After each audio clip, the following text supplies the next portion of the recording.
Good morning, Nova Nation. It's WXVU Sports Director David Szczepanski coming to you from Hope's Cookies behind me. I do have my Snickerdoodle cookie. It's in that bag there. Put it on the ledge. Keep it safe. But it is time for Villanova men's basketball versus DePaul. Big East action this morning at 12 p.m. at the Finneran Pavilion down the road from Hope's Cookies. This video is not sponsored by Hope's Cookies by any means, but you have to give a shout out to the local bakery. Some of the best cookies that I have ever had. But Villanova, they are 9-5 coming into this game. They are 2-1 in conference play. Villanova coming off of a really nice win against Butler in Indianapolis on New Year's Day.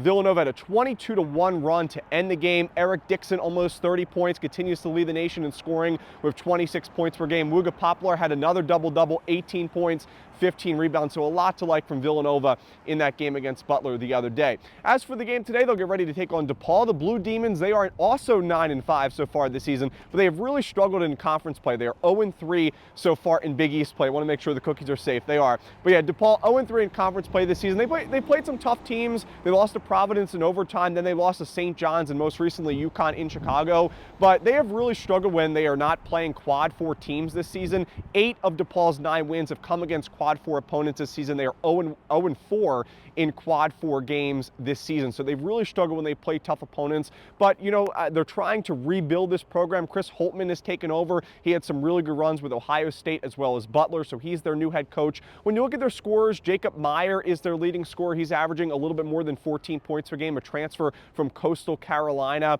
And he's played really well. Kind of came off the bench for DePaul. Did play a lot of minutes in the beginning of the season, but came off the bench. Has really excelled in that starter role over the past few weeks. He scored 12 points against UConn. Some other scorers, Isaiah Rivera, who was off to a really hot start in non-conference play. He's really struggled recently. He actually lost his starting lineup spot. He's mainly played off the bench. He's really struggled in his last 4 games. Rivera, too, averaging, though, still almost 11 points per game, around 10.9. Some other stats in here as well.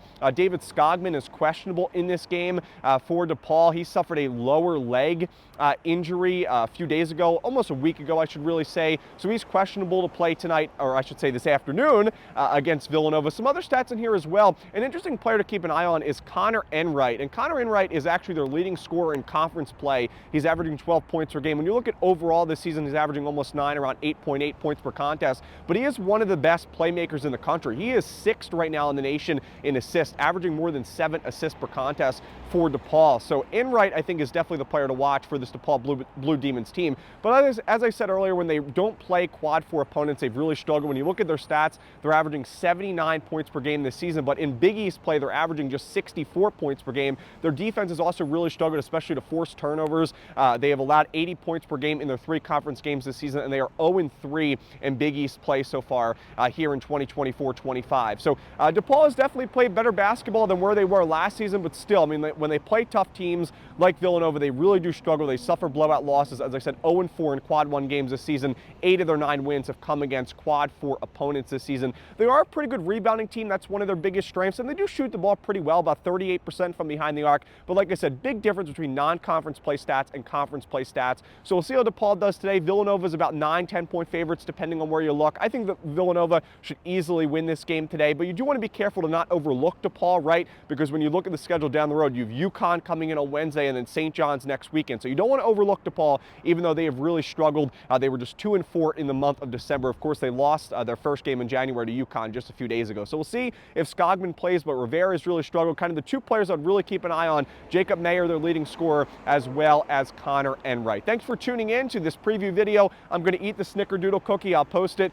to my Twitter as well. We hope you can join us on WXVU. 11:30 a.m. will be our pregame coverage, Villanova versus DePaul, 12 p.m. tip-off from the Finneran Pavilion. Have a great rest of your weekend, Nova Nation. And as always, go Cats!